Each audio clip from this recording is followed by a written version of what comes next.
Welcome to the Restore podcast, everyone. So welcome to the Restore podcast with me, Ronan Walker. I'm here to get, today with my brother, Ronan. Welcome. Thank you.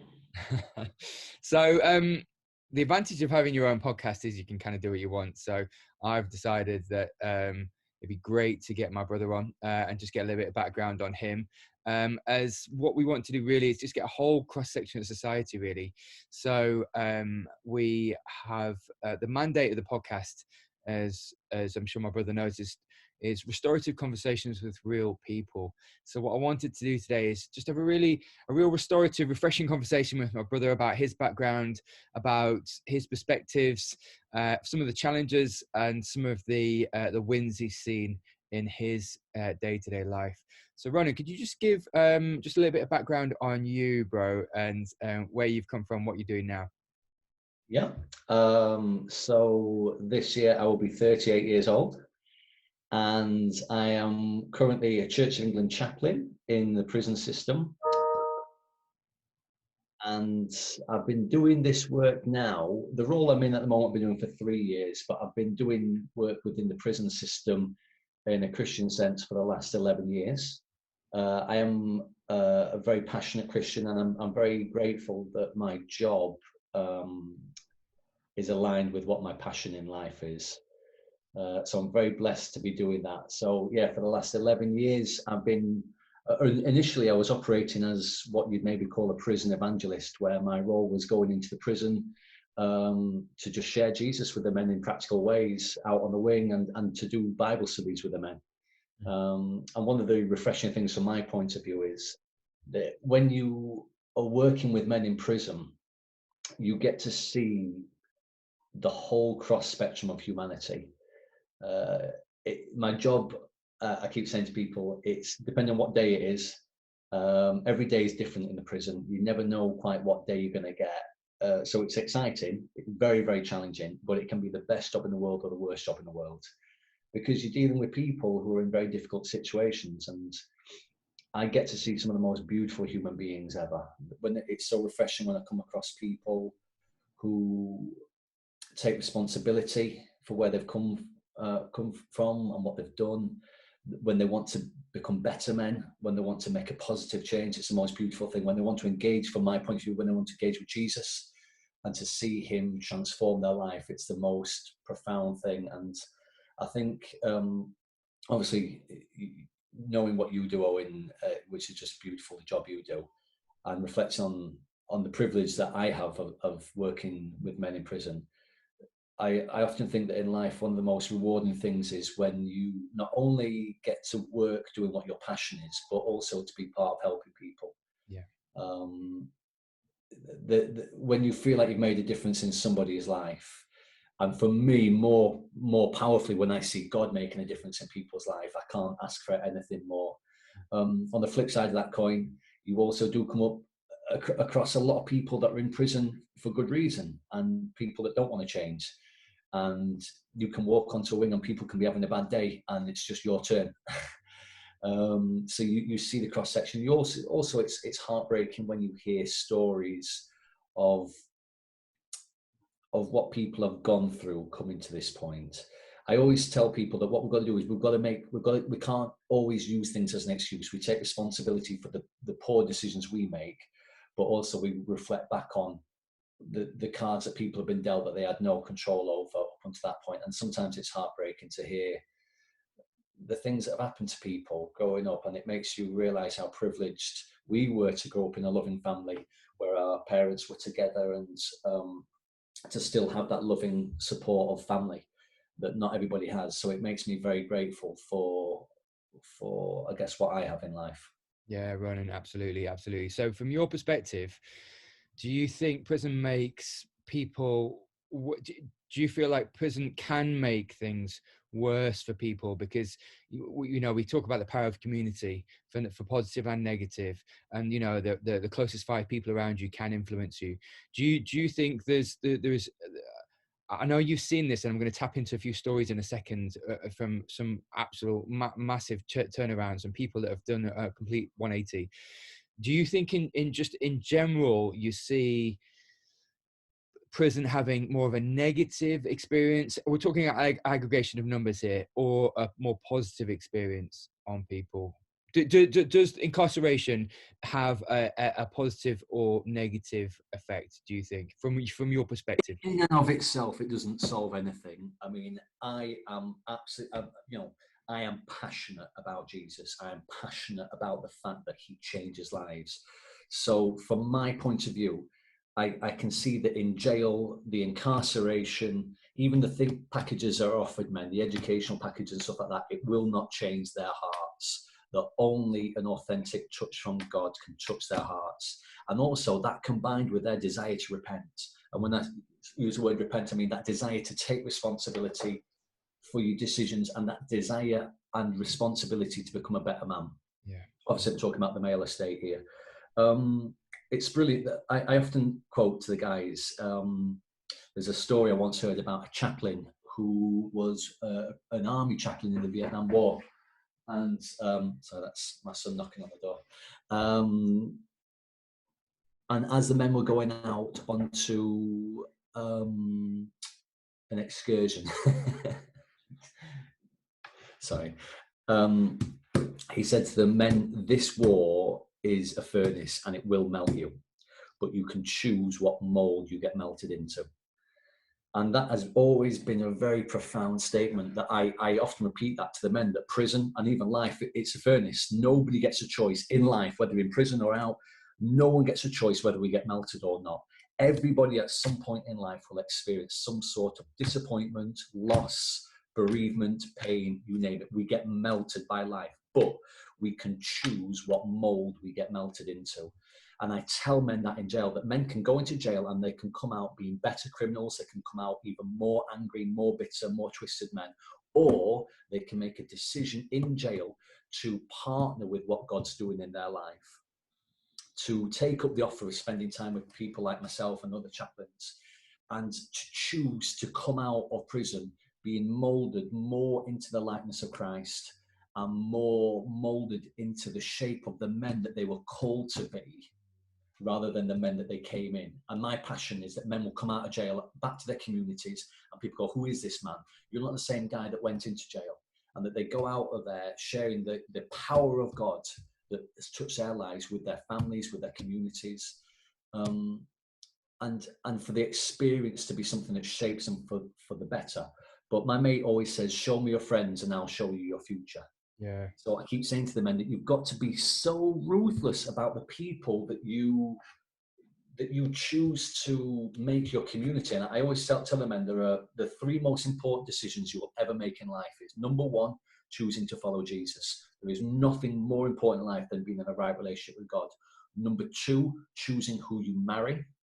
And number three, well, actually I'm going to do four. Number three, choosing who you surround yourself with. And number four, choosing what work you choose to do. All those four things will shape your life and steer you in a certain direction, but also will determine who you become. Yeah. And you know, the number two and number three, who you marry and who you choose to make the community, whether we like it or not, those decisions will shape us. Yeah. Who we become. So in prison, these are decisions that men need to make in terms of being wise about who they hang out with while they're in prison, but also making wise decisions about when I get back out of jail, who are the type of people that I want to hang around with that are going to sharpen me, challenge me, encourage me, love me, and help me become. Ronan, that's powerful. What I really love about that is you're calling people to become purposeful. You know, you if you let community happen to you, then what happens is you generally find the people you might not want to attract to come alongside you. But if you're purposeful, because if people seek out you in jail, Ronan, and your positivity and your mindset, you know, and your faith, which then is imparted to them in God, and so. I think, you know, the root and the stem of what you're saying is you have to be purposeful. You have to be purposeful about your calling in life, about your community, about who you marry, and about what you do. But be purposeful. If you are not purposeful, like you say, you'll come out worse than when you even went in. And like you said, it will mold you. Carry on. Yeah, carry on. Oh, sorry, I'm speaking over. Forgive me. It's even that revelation that I can choose. Like I can actually choose who my friendships are. I can actually choose who I get into a relationship with. So I often say to guys, we end up in relationships with people um, without actually taking the time to get to know who they are and work out whether my values are compatible to your values. People often find they work that out when they're in a relationship, which, you know, it's okay as long as you work it out. But often people find themselves into it before they actually make a good decision about who is it I want to be with.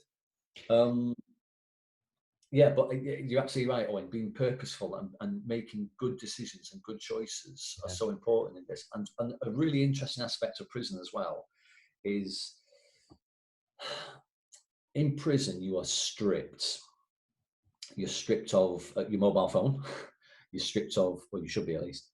You're stripped of your community. You're stripped of your job if you had one. You're stripped of everything that is normal. And it makes you realize that actually in everyday life, I guess people are even finding this in the lockdown now with the coronavirus, that all these things that we used to busy ourselves with, all of a sudden we're stripped away. And we're having to spend time with our families. We're having to spend time not necessarily doing what we used to find identity in. And in prison, when men are stripped of all these familiar things, they start to ask questions and have time to think about things that in the everyday busyness of life they might not. So it's fascinating. Owen. I get on a weekly basis, I've got currently 60 men signed up to come to Bible studies throughout the week. No, 16, 17, about 80 men. About 80 men signed up to come to Bible studies throughout the week. And I reckon a good 90% of those men, if not more, on the outside, if they were to bump into me on the street and said, "Hey, mate, do you fancy coming doing the Bible study, find out about Jesus?" Sorry, mate, busy, doing whatever, busy doing nothing. But in jail, because they're stripped and they've got time on their hands, and someone comes along who's passionate about Jesus and asks them, "Listen, mate, are you concerned about what happens when you die? Do you ever think about why you're here? Do you ever think about questions about Jesus? All these things." Actually, they've now got an environment that actually, do you know what? I've never thought about it before. I might come along to one. And my passion is for those groups that we run is that it's a sense of family that people can find within prison. A group of people that aren't going to cheat you, rob you, extort you. A group of people that are going to speak life and love and encouragement over you. It's an environment you can come into in the prison that you choose. You talk about being purposeful. One of the beauties of my job is people choose to come. Yeah, absolutely. One thing's that really interesting between my job and your job is, people who've got time on their hands. You spend time with people who are hopefully going through a life change and refinding themselves. Now, I spend time with people at the end of their lives that haven't got time on their hands and that they've got minutes, maybe hours, maybe seconds. Some of which you can talk to, some of which might be fully conscious and then pass away, others which might already be deeply unconscious or indeed already dead. But it's interesting, the deficit of time for me makes conversations all the more purposeful sometimes when people haven't got time on their hands. When they have got time on their hands, interestingly, it doesn't necessarily make it any less purposeful, because actually the proclivity for potential in their life, the amount of time they have to affect other people in a positive way, because you're speaking to 80 men which have got amazing potential and can do some amazing things. I'm seeing people very much at the end of the day, end of the chapter, which actually their potential has come and gone, really, but actually it's nonetheless important. But actually what is really fundamentally important for you, Ronan, is harnessing their potential, because prison is a hive of potential. Absolutely, yeah. And it's how you harness that, and it's how you change the game and get people on side. So just on that point, on that statement, Ronan, can you just describe to me, you don't need to say names, but actually you have told me of one or two people which have changed, radically, have been in for murder or been in for a whole cadre of illegal, Offences. of illegal sentences. Just if you could just mention one or two which you have seen absolutely transformed. And again, you don't have to mention names, or you can mention a pseudonym, but just that just to evidence to people listening and watching this that the actual change that people can make in prison, and you know, and for good, and what that looks like. Well, after doing it for 11 years, I mean, I will tell you some other positive stories. It's important to say that for me, success isn't necessarily seeing those things. It's being true to the call that God's put on my life. That's where I define my success. So there've been times I've done groups and nobody's come. There've been times I've done Bible studies or Sunday sermons, I've gone out and seen people and nobody's really interested. But the sense of purpose and call that God's put in my life is where I find my success. And when I see the fruit of that, so a lot of it, the picture is I'm sowing seeds a lot of the time. And sometimes I get to see the fruit of that. Other times somebody might harvest the fruit of that. And there might be a whole array of men that God touches their hearts in prison through contact with myself or other people that I might never see. But every now and again, it is just wonderful to see the change in people's lives. And there's one wonderful man who his earliest memory was an act of criminality that his father was doing, and him and his dad were running away from the police. He was on his dad's shoulders. So his entire life was geared up around criminal activity. He didn't know anything but. And he was a big player within the prison system, very violent man, in for a lot of violent offences, and was a big name within the prison. And a lot of the criminal activity that went on in the prison, he was involved with. And he's one of those names that everybody within the prison system has done a lot of time, up our end anyway. He knows who he is. And he was brought up a Catholic because he was from a travelling community. So he had a religious identity, but never something that was actually a living faith in his life. And then one day he just found himself. I don't know how he found himself in one of my groups. His name certainly was on the list. I'm a bit of a soft touch. I probably shouldn't have let him in, but in prison, you very quickly learn how to judge someone on a split second, whether someone's coming in for negative reasons or whether they're sincere. So I guess he was sincere. And what was really beautiful was he'd never been to one of the groups before, and we had about 20 men in that day. And usually what happens in the groups is people, through word of mouth, hear something's going on. Very few of the men I've got attending groups now I would have originally met and invited. It's through word of mouth and through building up momentum and people seeing change in people's lives and hearing that something positive is going on, so people want to get involved. And he came in and big hard man, he started crying in the middle of the group, and he was trying to hide it best he could, but the Spirit of God touched his life so powerfully that he started crying during the group, and he actually felt quite embarrassed by it because he's like, what is this all about? And the thing I'm passionate about is I'm not interested in religion. I'm interested in people having an authentic encounter with the living God. That I'm not interested in just doing another program, another activity, doing religion, doing anything like that. Listen, Jesus is real and he's here by his Spirit. And whenever people turn up, we have an expectancy that we're going to encounter God. And anyway, he had an encounter with the Spirit of God that day, and he couldn't explain it. And he went back into his cell later on that day, and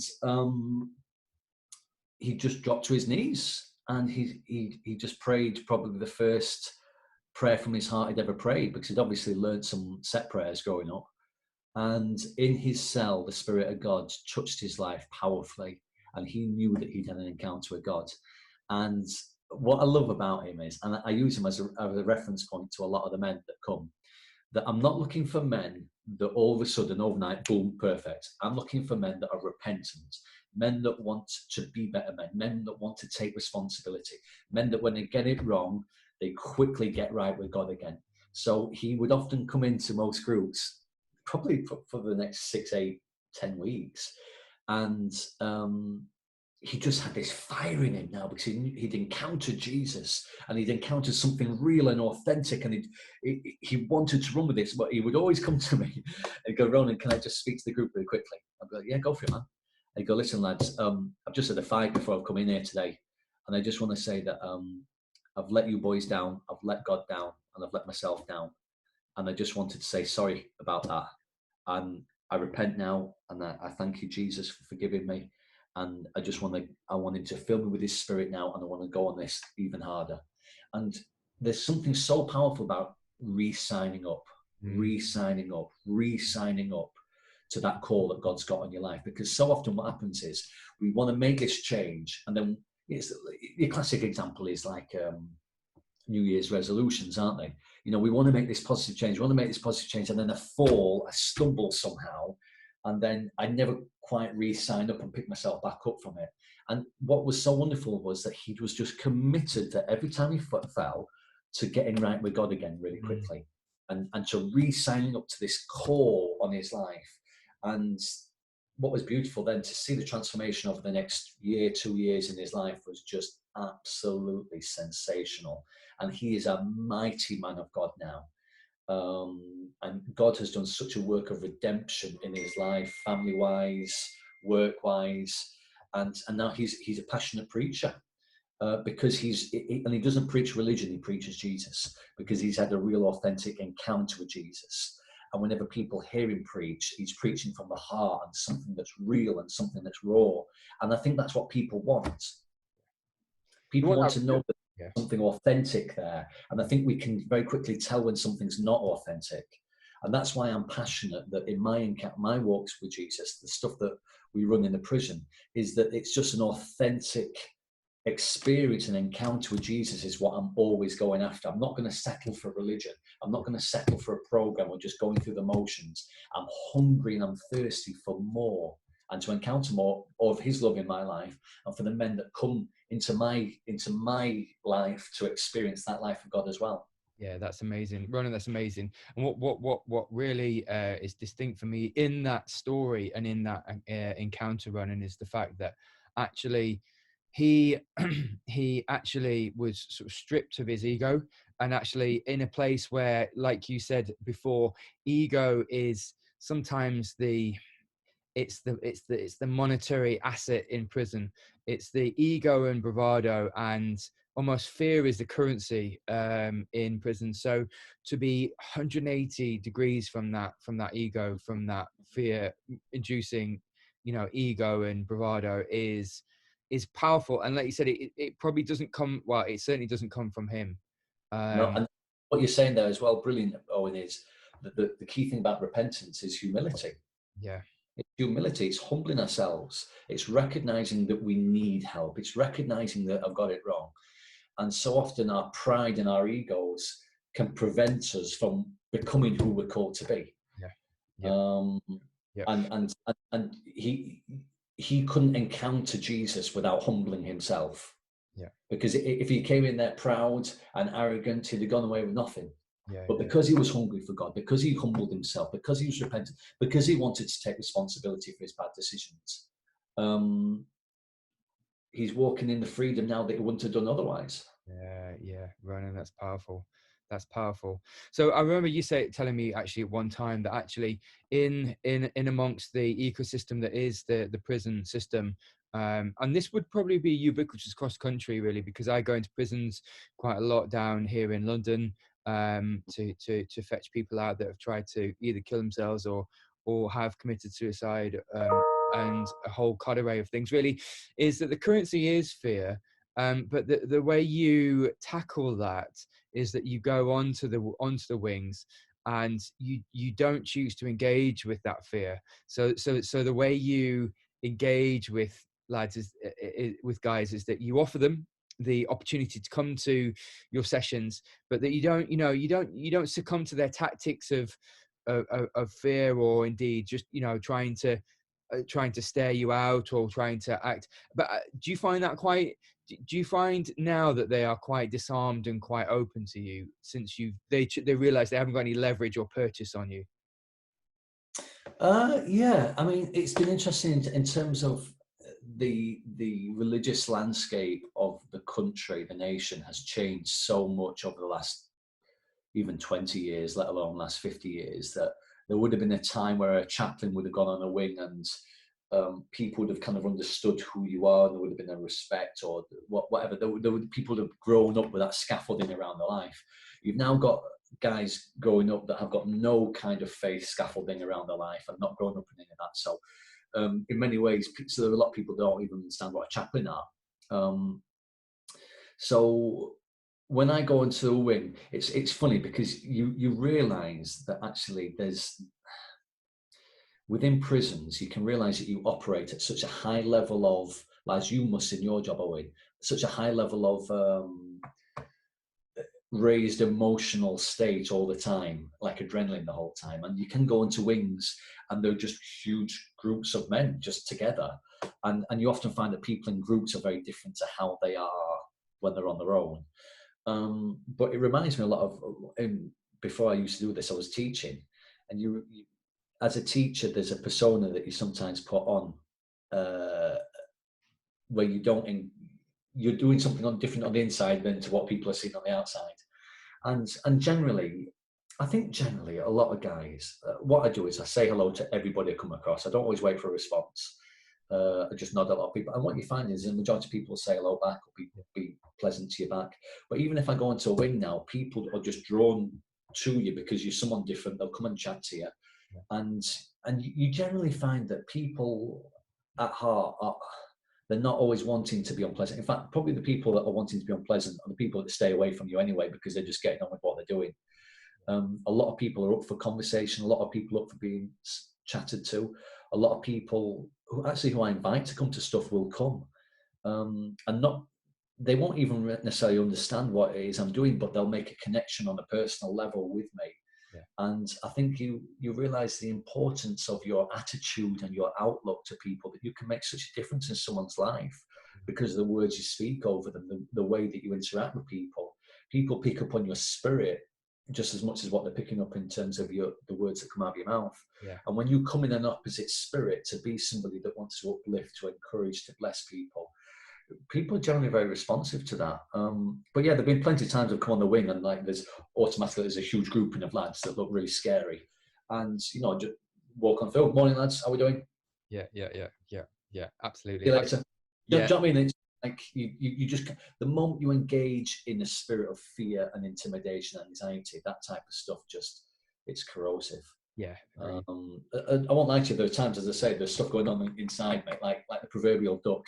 Your feet are going like this, but on the outside you're looking calm.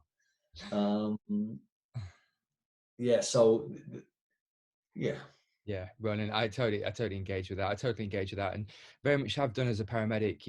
As working as critical care paramedic, and some of the scenes I've been to, especially some of the major incidents you've been to, you just you can only really see one foot in front of your face, and just do the next right thing, or the next right thing, and the next right thing, and then it all kind of comes together. But just trying to one of the biggest things I've learned really is just de-escalating my own emotions, detaching myself from my emotions, learning to square breathe and just to calm my own physiology, learning to share the mental model, learning to try and distill my emotion and separate myself from my emotion, actually, so I can think clearly.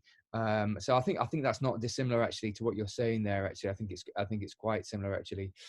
So Ronan, just pivoting slightly and looking at a couple of other things. So you have seen some amazing turnarounds in people, and consistently, like you said, it's about the consistent behavior and consistently getting back up and consistently brushing yourself off. But you also have had some really challenging times as well, haven't you, mate? I mean, I'm privy to some of them. If you could just describe for listeners and or viewers some of the stuff you've had to endure. I know there's been some horrendous times, really, Ronan. Yeah. So on the 21st of March, it was the 10-year anniversary of my first wife passing away, and it was really interesting because on social media, a lot of people were doing, where were you 10 years ago, where you are today, because it was a new decade in 2020. And I started the last decade, in March of the last decade, losing everything, losing my wife, as a result, lost my home. And within a year was made redundant from my teaching job. So losing my wife, my home, and my job, were all those things that you kind of find security in were just stripped away from me. So yeah, it's been quite profound for me looking back recently over the last 10 years and seeing where I was and where God's brought me to, which is amazing. And like now I'm remarried to the most amazing woman, got two beautiful boys, got a third child on the way, doing a job that I love, and in a really good place. And I could have never pictured that 10 years ago. There were some dark times for many years where I couldn't see where a better day was coming from. Yeah. But I just had to keep putting one foot in front of the other. And what you realize is as you persevere, and as you trust in God, He's faithful and He will bring you through. Someone said recently that there's a famous, that some of your viewers might know, a famous Psalm 23, that says, even though I walk through the valley of the shadow of death, I'll fear no evil, for you are with me, your rod and your staff, they comfort me. And someone said about that psalm recently, says, if you're walking through the valley of the shadow of death, keep walking. Keep walking. You're going through it. Why would you stop in the middle of it? And so often when we're going through hard times, there's a temptation to just give up and just stop and lose all hope. But you know what? It says, even though I walk through the valley of the shadow of death, we're going through it. Do you know, a better day will come. And what I found was, Owen, that there were days I didn't believe that in my own heart, really. So what I did was I chose to get around people that did believe that for me. And I got around people that did have hope and did have faith and could see a better day. And even in that moment, I just allowed them to carry me. And it made me realize how important community is. That really I couldn't have got through those times on my own, that family and community, friendships supported me, loved me, carried me. And I think it's a difference. I said this to someone recently. It's a difference between taking drugs and taking vitamins. That you can take drugs, whether it be alcohol or otherwise, and get an instant fix. And don't get me wrong, Owen, I love my instant fixes. I always pray that God will just come and bam, and He can. But sometimes the thing is, you can take your vitamins today and not feel any different. But if you take your vitamins every day for 10 years, you'll be a different person. And the power of persevering, the power of holding on to hope, the power of God, as we put one foot in front of the other, 10 years later, I am a different man, in every way I could imagine. So yeah, I've had to endure a lot of things like that, and also, like I was already walking out a walk of faith with Christ at that point. But what it made me realize, as it's making people realize now, is that death is a reality that comes to all of us at some point. And it's a great taboo in Western society that we don't like to think about it. We spend our time investing everything into entertainment and pleasure and comfort. We don't want to think about what happens when we die. But every now and again, something will happen in your life where you are confronted with the reality of death and confronted with the question of, what is this life about? Is this all it is? Is there life after death? What is that? And I think it's from my point of view, foolish if nobody even ever asks that question. Everyone's going to come to a different point, and I want all the viewers here to know that there is hope in Christ, of life after death, of forgiveness, of right relationship with God. But it's a reality, and with the lockdown at the moment, people are afraid. People are afraid. The fascinating thing for me in all this as well, and I'm probably going on a slight tangent, is I think the most basic human instinct out there is survival. It's push comes to shove, the fight or flight, it's all about survival. But what we're surviving for, and I hope that in this lockdown, a lot of people are reflecting on their lives and saying, what am I just doing a job I hate to pay a bank for a mortgage so that I can own some bricks and mortar? Is that what my life is about? What's the point in surviving if all you're doing is existing? We're not created to just survive. We're created to thrive. So I'm hoping people are going to be asking that question: am I thriving at the moment? And if not, what decisions am I going to make that in 10 years I'm going to be doing something that is actually bringing me life? Because the truth is, I don't just want to keep my head above water and just survive for the sake of existing. I want to be living out my God-given call. And you said something brilliant recently, as both me and you've just hit 40. I've got 40 coming up. that the things in our 20s and 30s that served us then don't necessarily serve us into our 40s and our 50s. And if there are many books I'd like to recommend to your viewers and listeners, but one of them that's very good is a book called Falling Upwards by Richard Rohr. And the book is about the two halves of life, and how in the first half of life, it's all about building something, whether that's building your identity. Who am I? What am I about? What are my things? What defines me? It might be building a family, might be building your career, whatever. It's all about building. That's the first half of life. But the second half of life is about, why am I here? Why am I here? And he calls the first half of life your survival dance. And the second half of life, he calls your sacred dance. And often the thing that sparks us from the first half to the second half of life is usually some sort of bereavement, some sort of loss, some sort of failure, where the things you've been building, you realize actually that isn't everything that I'm about. And it's usually some sort of loss and disappointment, whatever that might be. That's why it's called falling upwards. It's in that falling that actually you're propelled into, okay, so, 10 years ago, I lost everything. I'm like, and then as I'm kind of coming to terms with it, I'm thinking, right, what is my life about? What am I about? And actually this job in the prison didn't even exist then, and I started to formulate my own idea of what I wanted to do job. And guess what? The money came afterwards. Yeah. So as I started doing what I was called to do, the money came. But it took me losing everything to propelling me into that. Now, I'm not even saying I'm fully into the second half of life yet. I'm nowhere near the man I want to be right now, but I know the man I want to become, and I want to put around me the people and the things that are going to help me become who I'm called to be. That's powerful, Ronan. So one thing I'm hearing from you is that actually you can't get there on your own. You need people around you to get you there. And I think this is a common misperception in society, and something I've thought about quite a lot is actually you cannot get there on your own. You need the right people to help you become the person that you're meant to become, and that actually you need to then be purposeful about getting those people around you. It's something powerful you just said around your bereavement, Ronan. Having people around you to carry you through when even you didn't have the faith, or didn't have the emotional capacity or the mental capacity to thrive in that circumstance. You just had people just to carry you through day to day. And actually, in doing so, like I said, you're in a completely different place now. But it brings me onto another quite interesting topic of really that you are not how you feel. And actually your emotions today aren't, a lot of people engender their identity through their emotion, and they identify with their emotion, and they think that's who they are. But actually one of the most powerful teachings I've realized in the last few years is actually that you're outside of emotion.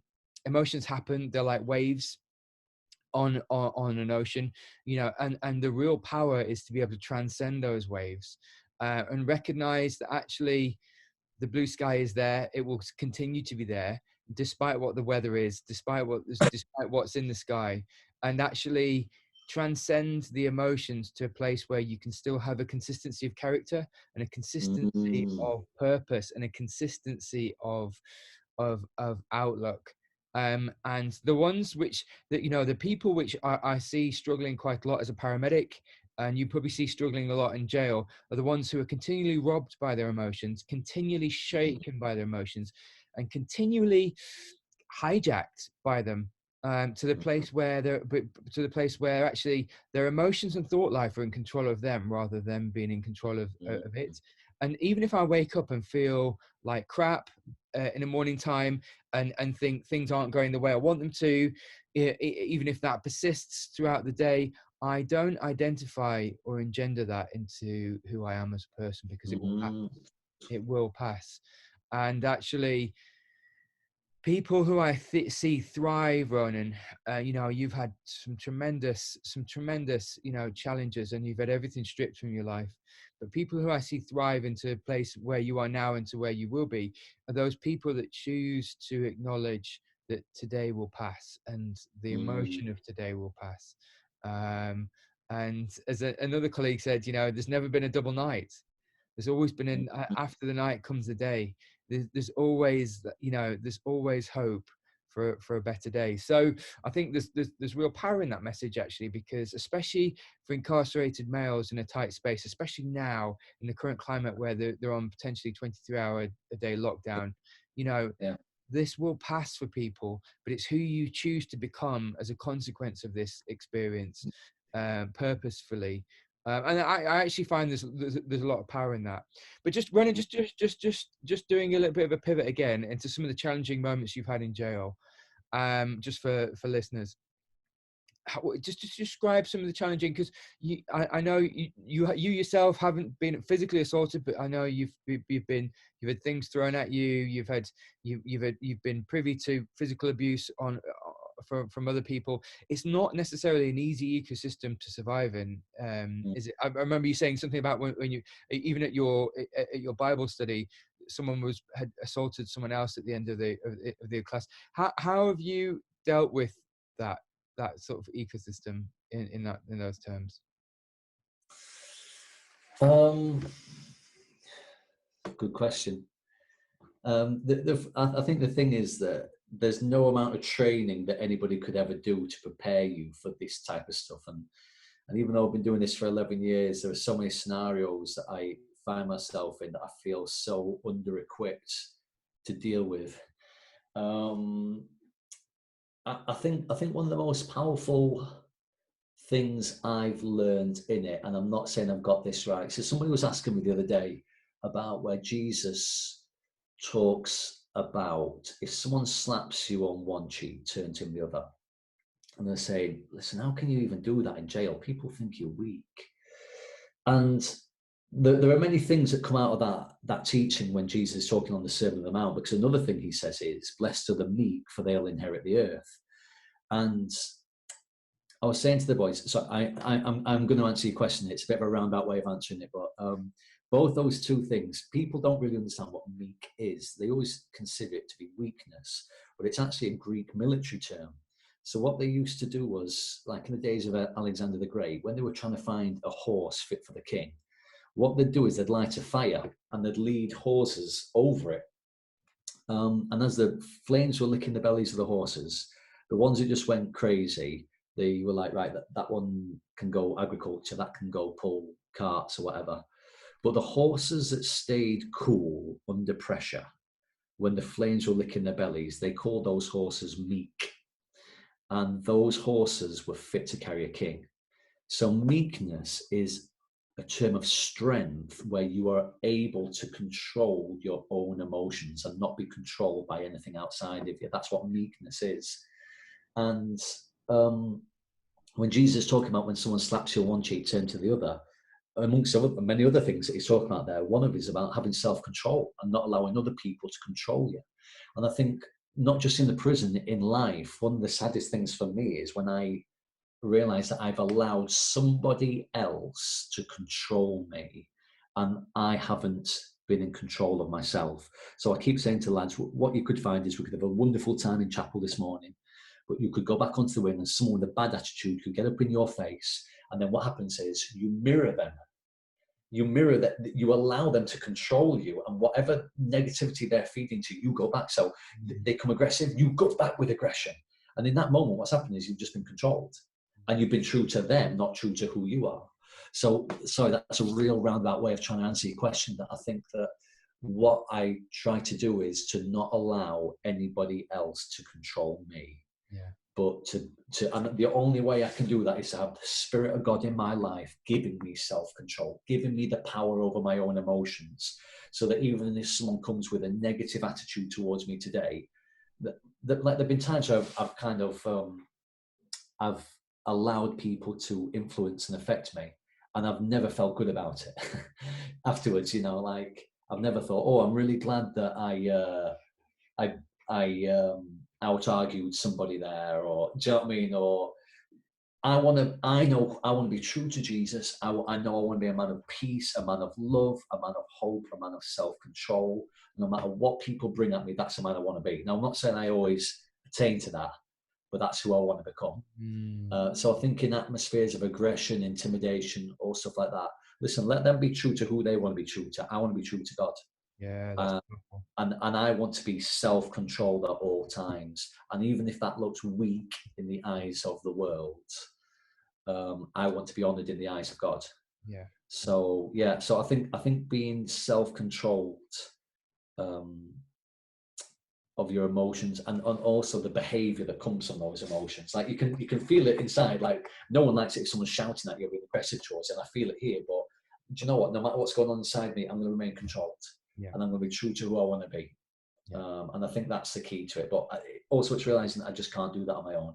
Yeah. I don't have the capacity to do that on my own. Only with the power of God can I, and His Spirit in me, can I say yes to Him and no to those emotions and desires that come up, which are not who I want to be.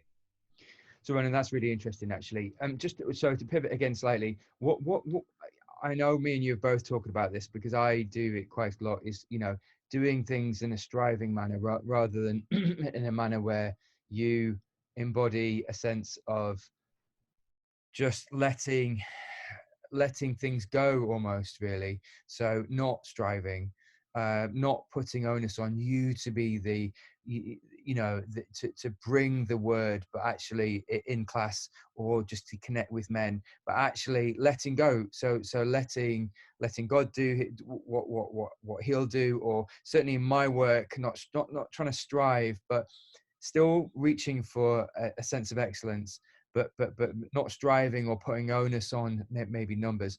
Have you managed to achieve that consistently, and B, how have you managed to not strive?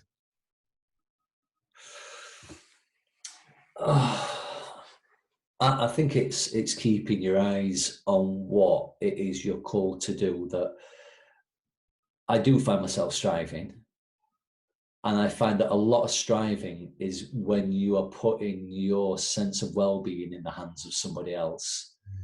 So it's recognizing that I can't control other people or their responses towards me, whether they like me or don't like me, whether they appreciate me or not. I can't control that. And I think that striving comes from when you try to control what you can't actually physically control. That's where anxiety and stress come from. And for me, the definition of success is not seeing lots of people come, not even seeing lots of people's lives transformed, which is what I want, but that isn't what success is. Success for me is being obedient to what God has called me to do. So therefore, I can be successful even if nobody is getting on board with what I'm doing. Even if to the eyes of everyone else it looks like it's all failing, I know that I can be a success because I'm being obedient to what God's called me to do, rather than relying on all these other things to validate me. Listen, I And think I that's think, powerful. I think that's powerful. God, sorry, carry on. no, that's it. No, yeah. Just because I think that sense of validation and affirmation is, where I know I've sought it out before, and other people as well. Seek a sense of validation from other people's approval. But actually, if you're aligned to a different calling, you don't necessarily seek that approval, and it doesn't have to be the opposite sex. It can be the same. You don't necessarily need approval of men or women or your children or elders, or parents. You actually, as long as you're aligned with the right sense of calling, you don't necessarily need to seek it from other people. Absolutely. I mean, it's said and done, but absolutely. Yeah, yeah. Totally agree. Yeah. So listen, Ronan, just to come into land on the conversation, because I know you're a busy man. So just wanted to, if you could just speak to the community of people that are watching this, just if you had any messages of positivity, of grit, of perseverance, or indeed anything in this current climate, just that you'd want to sort of reassure people with at the moment. Have you got sort of any thoughts or munitions about what you'd want to Yeah. say to people? I guess my one thought at the moment, there's a powerful piece of scripture that I love that says, "Do not be conformed to the pattern of this world, but be transformed by the renewing of your mind." And again, it's choosing what we allow into our minds and into our hearts. That if you spend all day watching the news, reading Twitter, reading whatever, that stuff is going to shape you. and probably more towards fear. But we're not called to be conformed to the pattern of this world and to allow other people to shape who we become, but to choose what it is we're going to feed our minds with, feed our hearts with, because whatever we're feeding our minds, whatever we're transforming our minds to think, because if we think right, we'll start living right, we'll start acting right, we'll start walking out the call which we are called to walk. So my challenge to everybody listening to this is, in this time when we're being stripped back, choose carefully to feed your mind and feed your heart the things that are going to breathe life in you and help you become who you're called to be. We could just spend this entire time just consuming Netflix, consuming entertainment. And don't get me wrong, I've got nothing wrong with a bit of entertainment and pleasure. I'm not anti that. But if all we're doing is taking in the news, fear will rise up in our hearts. So just spending this time, choose to invest your time feeding yourself the things that are going to bring life. So the things that you watch, listen to, read, the conversations you have with other people during this time, choose to feed yourself things that are going to sharpen you, things that are going to encourage you, things that are going to bring life in you. At least if have it in appropriate balance with the other stuff, with the entertainment stuff, but choose to read something, have conversations with people that are going to help sharpen you at this time where we're stripped back, to transform your mind so that you start to become the person you're called to be. Even if it's not instantaneous, it's saying, right. So for me, the big thing is reading the lives of people that inspire me. So I've even got a book up there of a chap that just inspires me, that I want to see things in my life. So I'm going to read that to inspire me, that actually, even if it's not now, in 10, 20, 30 years, I want to start walking out that type of stuff. So that's a really long-winded answer. I guess in a nutshell, what are you feeding yourself in this time? And is that stuff going to bring life, or is it going to bring fear? Yeah, Ronan, that's powerful. That's absolutely powerful. And I couldn't agree more, actually, with that, because what you do consume, you become, and I wholeheartedly agree with that. And even in your sleep life, in your dreams, in your subconscious, and it starts to bleed into your conscious. But listen, I really appreciate your time today. I really appreciate your thoughts and perspectives, Ronan. And we'll do this again, actually, because I get a lot of life from these conversations. And thanks for being on the podcast today. All right. Love you, man. See you later.